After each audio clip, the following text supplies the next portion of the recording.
हमारे महबूब नेता आदरणीय राहुल गांधी जी, मल्लिकार्जुन खड़गे साहब, अली रंजन चौधरी जी, भूपेश बघेल जी, तमाम हमारे मंच में बैठे हुए तमाम हमारे वरिष्ठ नेतागण, उपस्थित बुजुर्गों, भाइयों और बहनों, नौजवान दोस्तों, आज रामलीला मैदान एक इतिहास बनाने जा रहा है। जो सैलाब उमड़ पड़ा यहाँ पर, मुझे याद आ गया जब हम लोग यहाँ आते थे, विपक्ष में थे, और 78 में इंदिरा जी के वक्त में यहाँ पर रैली हुई थी और मैं जिला कांग्रेस अध्यक्ष था। आप सोच लीजिए उस वक्त जो माहौल था, राहुल जी मैं वो माहौल आज देख रहा हूँ। इसके अपने मायने हैं। पूरे देश के जो हालात हैं वो इतना चिंताजनक है, कोई सोच नहीं सकता। संविधान की धज्जियां उड़ रही है, लोकतंत्र खतरे के अंदर है। मोदी जी जब 14 में कैंपेन करते थे देश के अंदर, काला धन लेके आऊंगा, महंगाई कम करूंगा, 2 करोड़ प्रतिवर्ष रोजगार दूंगा, और क्या नहीं बोलते थे। अगर उनका भाषण सुन ले वापस जनता तो हमें कहने की कोई आवश्यकता ही नहीं, और तमाम बातें भूल गए। हमारी सरकार के वक्त में जो आंदोलन करवाए गए थे दिल्ली के अंदर, अन्ना हजारे जी से भी, यही केजरीवाल जी आज जो राजनीति कर रहे हैं वो भी हदें पार कर रहे हैं असत्य बोलने की। किस प्रकार देशवासियों को गुमराह कर रहे हैं, पूरा देश देख रहा है। तो आप सोच सकते हैं वो षड्यंत्र था हमारे खिलाफ में। शानदार काम हो रहा था यूपी गवर्नमेंट में। सोनिया गांधी जी ने मनमोहन सिंह से मिलकर के वो काम किया, कानून बना के अधिकार दे दिया, नरेगा का, रोजगार का अधिकार दे दिया महात्मा गांधी के नाम से। उन्होंने किस प्रकार से 2 रुपये किलो गेहूं, 3 रुपये किलो चावल दे दिया, अधिकार देके कानून बना के पार्लियामेंट के अंदर, राइट टू एजुकेशन दे दिया, आरटीआई दे दिया।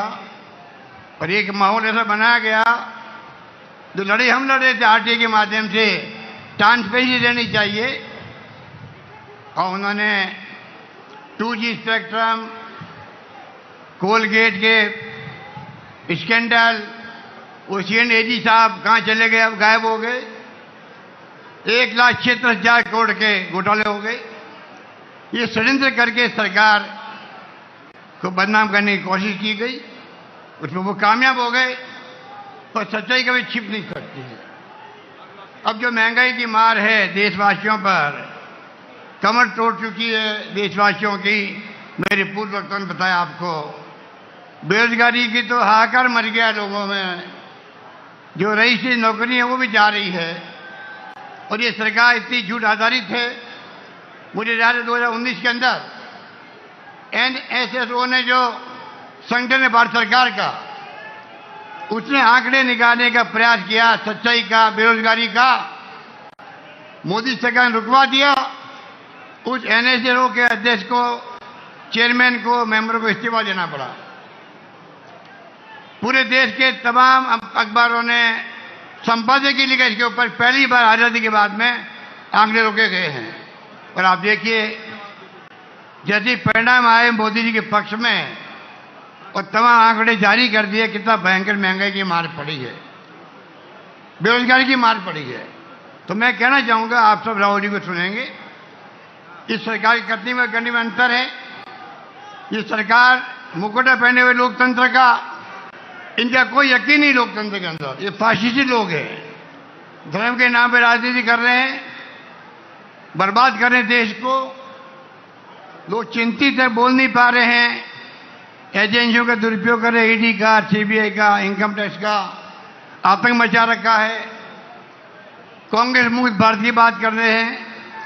अब ये आप लोग खड़े हैं यहाँ पर, पूरे देश के अंदर ब्लॉक लेवल पर, जिला स्तर पर, राज्य स्तर पर जब राहुल गांधी जी के नेतृत्व में गिरफ्तारियां हुई थी यहाँ पर मेंबर पार्लियामेंट की और तमाम नेताओं की, तो पूरे देश के अंदर जिस प्रकार लोग सड़कों पे आए हैं, शाम तक सरकार की हालत खराब हो गई। और आज आपकी रैली देख के शाम को इस सरकार के नेताओं को पसीना आएगा, ये मैं कह सकता हूं आप लोगों को। हालात बड़े गंभीर हैं, राज्यों के साथ में नाइंसाफी हो रही है। एक्साइज मिलती थी पहले, राज्यों को हिस्सा मिलता था पेट्रोल में, डीजल में, गैस में, वो हिस्सा बंद कर दिया एक प्रकार से, मामूली कर दिया गया। पूरा का पूरा एक्साइज 16 लाख करोड़ के आसपास हुआ होगा, अधिक हुआ होगा। पूरा खजाना भर रहे हैं केंद्र सरकार, वो इनका वित्तीय प्रबंधन है। इसलिए आपसे मैं आह्वान करना चाहूंगा, ये तो शुरुआत है आपकी, आगे लड़ाई लंबी है आपकी। राहुल गांधी जी यात्रा में निकल रहे हैं, ऐतिहासिक यात्रा होगी वो कन्याकुमारी से कश्मीर तक की, 3,500 किलोमीटर आप सोच सकते हो। पूरे देश के अंदर एक जलजिला पैदा होगा। आप लोग भी अपने अपने जिले में, ब्लॉक में जहाँ संभव हो वहाँ पदयात्रा कीजिए। प्रोग्राम दिया हुआ है AICC का, वेणुगोपाल जी का पहले से दिया हुआ है। राहुल गांधी के एकजुटता दिखाने के लिए हमें लगातार जिलों में, ब्लॉक में कोई न कोई प्रोग्राम करने हैं। यात्रा एक रूट से चलेगी, एक मैसेज आएगा, भारत जोड़ो की जरूरत क्या पड़ी है यात्रा की। नाम भारत जोड़ो क्यों दिया गया? इसलिए आज नफरत का माहौल है, तनाव का माहौल है, हिंसा का माहौल है, और प्रधानमंत्री के मुंह से एक ओपिनियन निकल रही है कि आप देश में शांति, सद्भाव, भाईचारा कायम करो और मैं इनका बर्दाश्त नहीं करूंगा। माहौल बहुत खतरनाक है देश के अंदर। इस प्रकार के हालात में हम जी रहे हैं, देश चल रहा है, लोग चिंतित है। इसलिए मैं अपनी बात लंबी नहीं कहता हुआ यही कहना चाहूंगा, 70 साल में कांग्रेस ने देश को यहाँ तक पहुंचाया है। अगर दुनिया में आज सम्मान है देश का, इसलिए है कि पंडित जवाहरलाल नेहरू से लगाकर आज तक जिस प्रकार इंदिरा गांधी हो, राजीव गांधी हो, नरसिम्हा राव जी हो, सोनिया गांधी जी आई जब बन करके अध्यक्ष कांग्रेस की, डॉक्टर मनमोहन जी आए, जो आज जो सफर तय किया है उसके कारण से आज देश एक रहा, अखंड रहा है। इंदिरा गांधी जी ने जान दे दी पर देश को एकजुट रखा, एक व अखंड रखा। ये कैसे भूल जाते हैं हम लोग। राजीव गांधी जी शहीद हो गए देश के लिए, लंबा इतिहास है।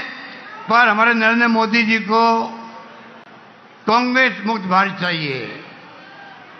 नरेंद्र मोदी जी गांधी परिवार की बात करते हैं, वंशवाद की बात करते हैं, तो पूछो इस परिवार का एक भी मेंबर पिछले 30 साल में ना प्राइम मिनिस्टर बना, ना केंद्रीय मंत्री बना, ना कोई पद लिया हो।